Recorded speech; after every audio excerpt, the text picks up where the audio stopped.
अस्सलाम वालेकुम। नहमदहु व नसल्ली अला रसूलिहिल करीम, अम्मा बाद, फ़ाऊज़ु बिल्लाहि मिनश शैतानिर रजीम, बिस्मिल्लाहिर रहमानिर रहीम।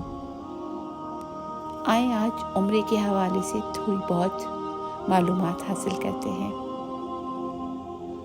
उम्रा किसको कहते हैं, इसके लाखवी मायने क्या हैं, उम्रे को किस तरह से अदा करना चाहिए, उम्रे में क्या चीज़ें ज़रूरी हैं और क्या नहीं, क्या करने से उम्रा नहीं होता या किन चीज़ों की ममानियत है, ये सब थोड़ा सा जान लेते हैं। उम्रा एक इबादत है जो कि मक्के के अलावा कहीं और नहीं हो सकती। मतलब बाकी इबादत कहीं भी हो सकती हैं, जैसे नमाज और रोज़ा, जबकि हज और उम्रा सिर्फ़ और सिर्फ मक्के में ही हो सकता है। उम्रा एक बदनी, माली और रूहानी इबादत है, बड़ी ही अहमियत का हामिल है। अजर व सवाब के लिहाज से उम्रे की बहुत अहमियत है। इससे गुनाहों की बख्शिश होती है, फ़िक्र फाका कम होता है, अल्लाह राज़ी होता है और दुआएं कबूल होती हैं। ये हज के अलावा यानी कि हज के महीनों के अलावा भी किया जा सकता है। 12 ही महीनों में कभी भी किसी भी टाइम उम्रा अदा किया जा सकता है। उम्रा करने वाला शख्स अल्लाह की राह में उसका मेहमान होता है। अल्लाह ताला उसकी दुआएं कबूल फरमाते हैं। अल्लाह ताला जब अपने बंदे को पुकारता है तो ही वो लब्बैक अल्लाहुम्मा लब्बैक कहता हुआ अल्लाह की तरफ जाता है। अल्लाह रब्बुल इज़्ज़त वसाइल और ज़रिए बनाता है, तो ही आप अल्लाह की दावत पर जाते हैं। खुश नसीब होते हैं वो लोग जो अल्लाह ताला की ये दावत कबूल कर पाते हैं। कुरान मजीद में उम्रे का जिक्र आया है। इसे हज अस्कर भी कहा जाता है। हज अकबर जो हज के महीनों में किया करते हैं, और उम्रा छोटा हज जो कि साल भर में किसी भी वक्त किया जा सकता है। उम्रे को अल्लाह ताला की खुशनुदी हासिल करने के लिए किया जाता है। इसके लिए उम्रे की नीयत दिल में सिर्फ़ और सिर्फ अल्लाह की रज़ा होनी चाहिए, ना कि लोगों को दिखाना या तारीफ़ हासिल करना, ऐसा कुछ भी नहीं। उम्रे को उसी तरह अदा करना चाहिए जैसा कि हमारे नबी ने हमें करके दिखाया। उसके हर इरकान को उसी तरह से अदा करना चाहिए। अगर वसाइल हो तो हज और उम्रा ज़रूर करना चाहिए।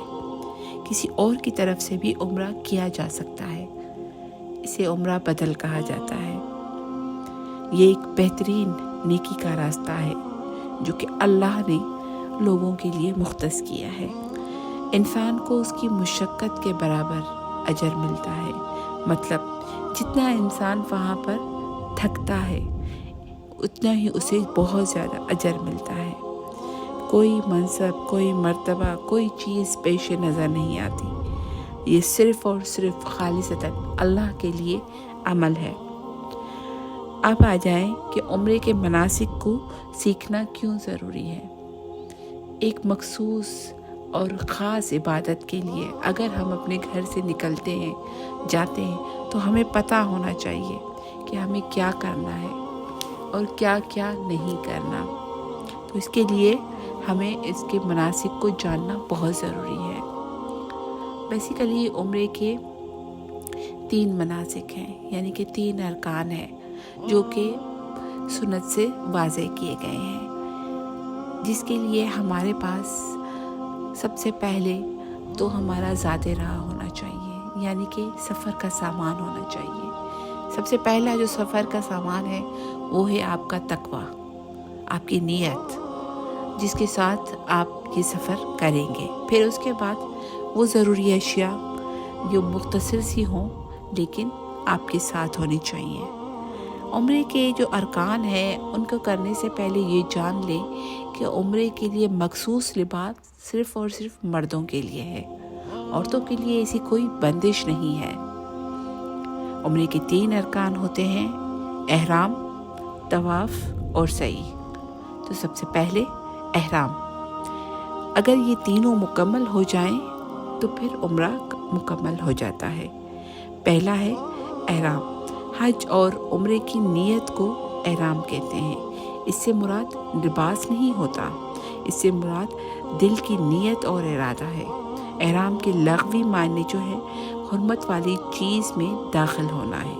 مسنون ہے یہ کہ میقات تک پہنچ کر وہاں سے احرام باندھا جائے اور تلبیہ پڑھا جائے، لبیک اللہم لبیک لبیک لا شریک لک لبیک ان الحمد والنعمت لک والملک لا شریک لک۔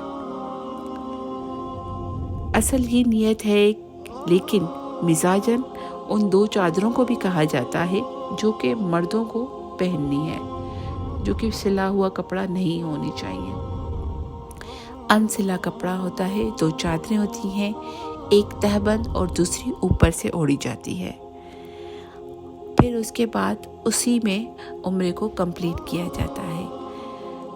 دوسرا احرام کا یہ مطلب ہے کہ ان چند مباح چیزیں یا حلال چیزوں کو خود پر حرام کر لینا جو کہ باقی ٹائم میں آپ پر حلال ہوتی ہے۔ لڑائی جھگڑے، شہوت اور باقی چیزوں سے دور رہنا۔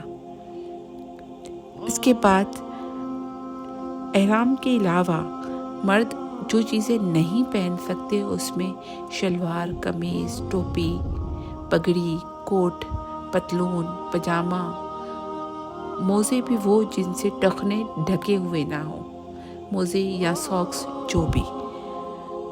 اور عورتوں کے لیے ایسی کوئی بندش نہیں ہے۔ عورتیں اپنا وہ لباس پہن سکتی ہیں جو کہ تنگ نہ ہو، سی تھرو نہ ہو، ستر پوشی کرتا ہو اور آرام دہ ہو، بہت زیادہ رنگین اور اس طرح سے چمکدار اٹریکٹیو ٹائپ نہ ہو۔ ہاں، البتہ یہ کوشش ضرور کرنی چاہیے کہ آرام دہ، سادہ اور پردے کے لحاظ سے بہترین اور بغیر خوشبو کے لباس ہو۔ اور پھر عبایا اور اسکارف وہ بھی لے سکتی ہیں۔ پھر اس کے بعد یہ تو ہو گیا آپ کا احرام، باقی تقریباً سارے ہی رکن ایک ہی طرح کے ہیں۔ پھر اس کے بعد آتا ہے آپ کا دوسرا رکن طواف۔ احرام باندھنے کے بعد تلبیہ کرتے ہوئے مسجد الحرام میں داخل ہوتے ہیں اور پھر وہاں پر طواف کعبہ ادا کیا جاتا ہے۔ طواف کعبہ حجر اسود کا استلام کرتے ہوئے شروع کیا جاتا ہے۔ پہلے 3 چکر مرد حضرات کندھے اکڑ کر تیز تیز چلتے ہوئے اور استباح کرتے ہوئے ادا کریں گے۔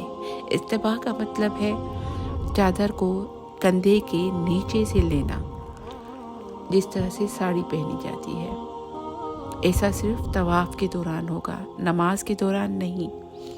پھر اس کے بعد باقی کے 4 چکر آرام سے گزرتے ہوئے، سکون سے چلتے ہوئے کیے جا سکتے ہیں۔ دوران طواف دعا، ذکر، تسبیح، تحلیل، قرآن پاک پڑھا جا سکتا ہے، پوری دل جمعی کے ساتھ، پورے یقین کے ساتھ۔ پھر اس کے بعد عورتوں کے لیے طواف میں ایسی کوئی پابندی نہیں، وہ مناسب رفتار کے ساتھ طواف ادا کر سکتی ہے، تسبیح اور تحلیل، خشوع اور خضوع کے ساتھ۔ طواف ایک ایسا رکن ہے جس کے ایک ایک قدم پہ اللہ تعالیٰ نے انسانوں کے لیے بہت سا اجر رکھا ہے۔ ایک قدم پر 10 نیکیاں، 10 گناہ معاف اور 10 درجات بلند ہوتے ہیں۔ پھر طواف کے بعد عمرے کا تیسرا رکن جس کو سعی کہا جاتا ہے، یہ ایک ایسا رکن ہے جس کے بارے میں قرآن پاک میں آیت نازل کی گئی ہے۔ لوگوں کو اس کے بارے میں بڑے پریشانیاں ہیں، لیکن قرآن پاک میں سعی کے لیے بتایا گیا ہے کہ یہ شعائر اللہ میں سے ہے۔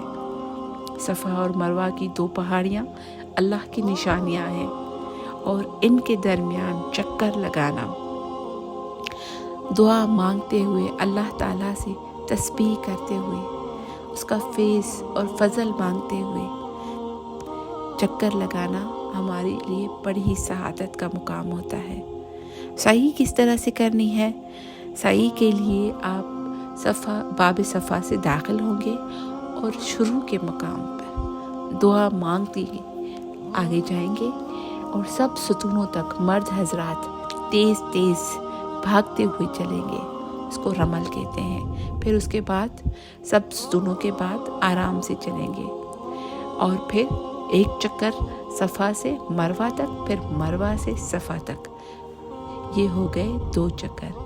और हर दफ़ा जब चक्कर शुरू किया जाएगा तब दुआ मांगी जाएगी, वापस आने तक नहीं या ख़त्म करने पर नहीं। तो कोशिश कीजिएगा कि आप भी इसी तरह से करें। फिर इसके 7 चक्कर पूरे करने के बाद मर्द को हलक या कसर यानी कि सर मंडवाना है या फिर बालों को ट्रिम करवाना है, जबकि औरतें अपने बालों को कतरवाएंगी। वो खुद भी कर सकती है और वहाँ करवा भी सकती हैं। फिर इसके बाद जाकर एहराम खोल लें और नहा धोकर अल्लाह का शुक्र अदा करें। अल्हम्दुलिल्लाह, ये था उम्रा और ये उम्रे का तरीका।